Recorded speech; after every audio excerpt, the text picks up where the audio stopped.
Sénégal. Jana to kara basona manga jangale gita do bouche do faywa. Nga élève de tology examen linga sala am na fita mo gëna. Rappelez-vous de la définition que je vous ai donnée au début. Le système nerveux est un système qui est là, qui permet à l'individu de communiquer avec son milieu extérieur, avec l'environnement. Donc regardez, ici, le clou ne se retrouve pas à l'intérieur de l'organisme. Le danger ne se retrouve pas aussi à l'intérieur de l'organisme. La sonnerie n'est pas dans l'organisme. Ici aussi, l'odeur non plus. Tout ça, c'est des éléments qui sont extérieurs. C'est des éléments qui sont extérieurs de l'organisme. Et les réactions qui ont été faites à la suite de ces stimuli-là ont engendré ces éléments-là qui ont été réalisés par l'organisme. Donc l'organisme a répondu à un signal. Il a reçu un signal et il a fait une réponse. Voilà pourquoi ici, à partir de ces exemples, il vous devient imminent de comprendre la définition du stimulus. Donc, on va dire que le stimulus est un signal physique ou chimique auquel un de nos organes des sens est sensible. Auquel un de nos organes des sens est sensible. Ici, le clou a stimulé un organe des sens de notre corps.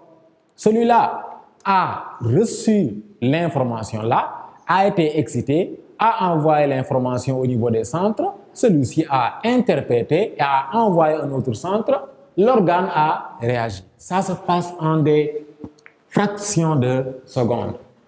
Ok, le danger aussi a été sensible à un autre organe des sens. Donc vous voyez, c'est pourquoi on dit du stimulus au comportement. Donc on va dire le stimulus est un signal physique ou chimique auquel un de nos organes des sens est sensible. Pour rappel, on va voir ça dans la deuxième partie. En classe de primaire, on avait vu que nous avions 5 organes des sens. Nous avions l'œil, le nez, la langue, l'oreille et la peau. Voici nos organes des sens. Tous ces organes des sens, chacun est sensible à une catégorie de stimulus.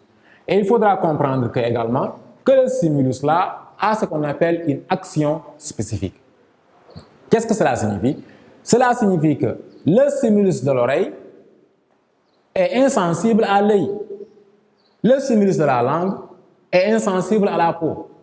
Le stimulus de la peau est insensible à un autre organe de sens. Donc, on va dire quoi?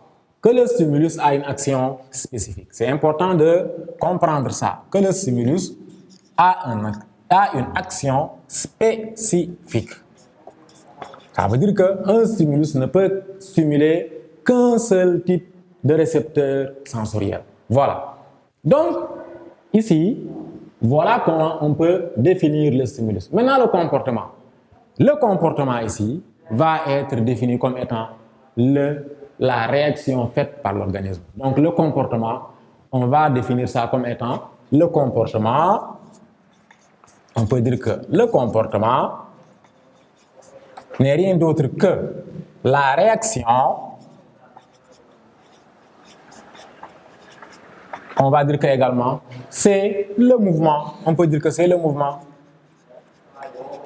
réalisé par le sujet à la suite d'une stimulation. Donc, du stimulus au comportement. Nous avons vu maintenant comment le stimulus engendre, nous allons voir, je voulais dire, comment le stimulus engendre le comportement. Mais avant d'aller à cette partie-là, retenez que parmi ces comportements-là, on va voir qu'il y a différentes catégories de comportements. Si on a à classer ces comportements, on va voir que ces comportements-là sont principalement au nombre de 2. Ce qui va nous amener à donner le premier type de comportement qu'on va appeler le comportement volontaire. Le comportement volontaire. C'est très important Nous avons expliqué la notion de comportement. Nous avons dit que c'est la réaction réalisée par le sujet à la suite d'une stimulation. OK. Maintenant, ce qui est nouveau ici, c'est quoi? C'est volontaire. Mais vous aurez compris avec moi que dans la notion de volontaire, on a un mot qui saute automatiquement à l'œil. C'est quoi? C'est la volonté. La volonté. Donc, la volonté, la décision, le fait de vouloir faire, le fait de décider, un acte qui va être réfléchi. Donc, par là, nous dirons que le comportement volontaire est un comportement réfléchi. Réfléchi par l'individu. L'individu, c'est-à-dire qu'il emploie sa volonté. L'individu décide de faire quelque chose. Ici, par exemple, dans le quatrième exemple, nous avons quoi? On peut dire que le quatrième exemple est une réaction volontaire. Par exemple, plutôt, le troisième exemple. Le téléphone de Ali sonne. Il le prend et décroche l'appel. Donc, quand le téléphone a sonné, Ali a pris le téléphone, il a vu que celui qui l'a appelé, il a décidé de répondre à l'appel. Il pouvait ne pas répondre, il avait le choix.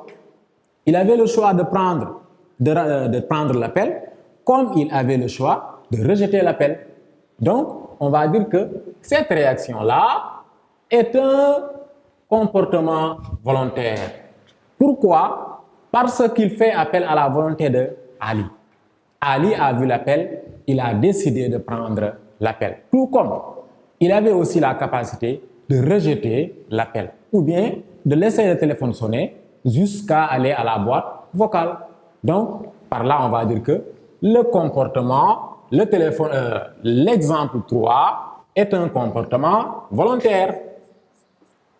Donc, les comportements volontaires sont des comportements qui font appel à la volonté de l'individu. On va dire par là que les comportements volontaires sont sous le contrôle de ce qu'on appelle du cerveau. Donc, après le comportement volontaire, il y a à côté de celui-ci le comportement involontaire. Ce qui nous permettra de voir, petit 2, le comportement involontaire. Le comportement involontaire. Voilà.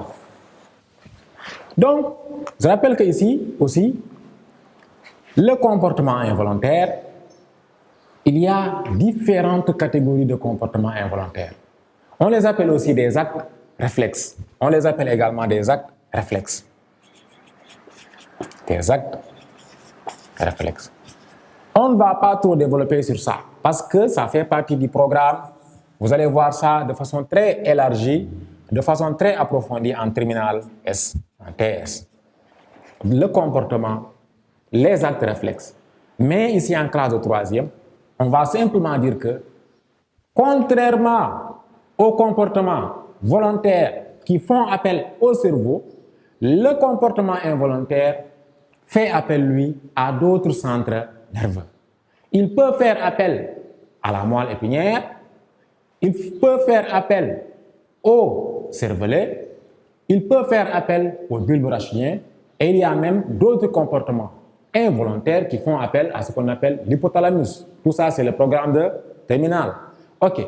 Donc, ici, nous allons dire que les comportements involontaires sont des actes réflexes.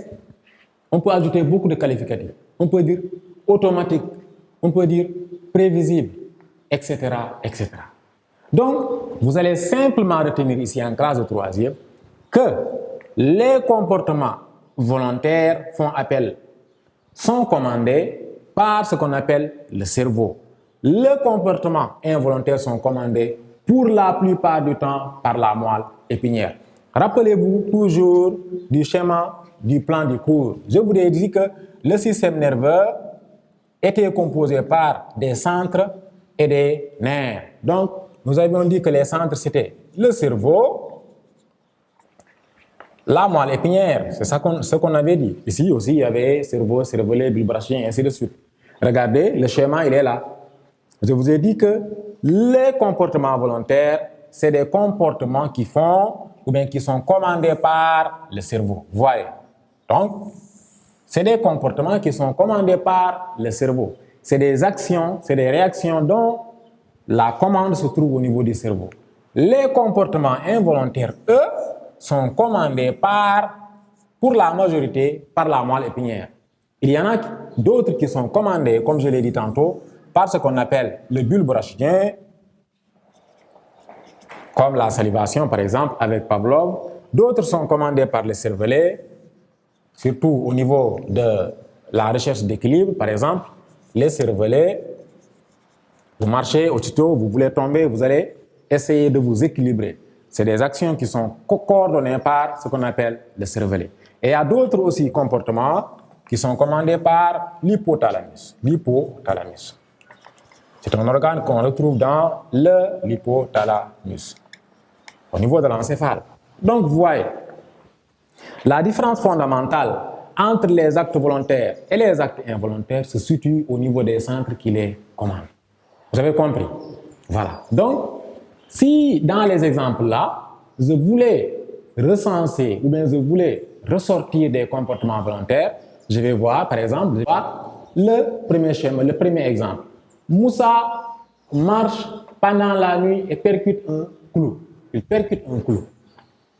Il retire brusquement son pied. Regardez, l'exemple que j'ai l'habitude de dire à mes élèves, c'est que vous marchez sur la route, vous butez sur un clou. Est-ce que vous allez rester là à dire non, que je laisse mon pied, que je retire mon pied? Non, vous ne le faites pas. Vous allez retirer automatiquement le pied. C'est comme si vous touchez du feu. Dans certains exercices, on vous dit, en repassant le fer, la main de X touche sur les fils ou bien sur le fer chaud. Est-ce que l'individu, quand il touche un verre chaud ou bien un instrument chaud, va laisser sa main là-bas pendant longtemps? Sénégal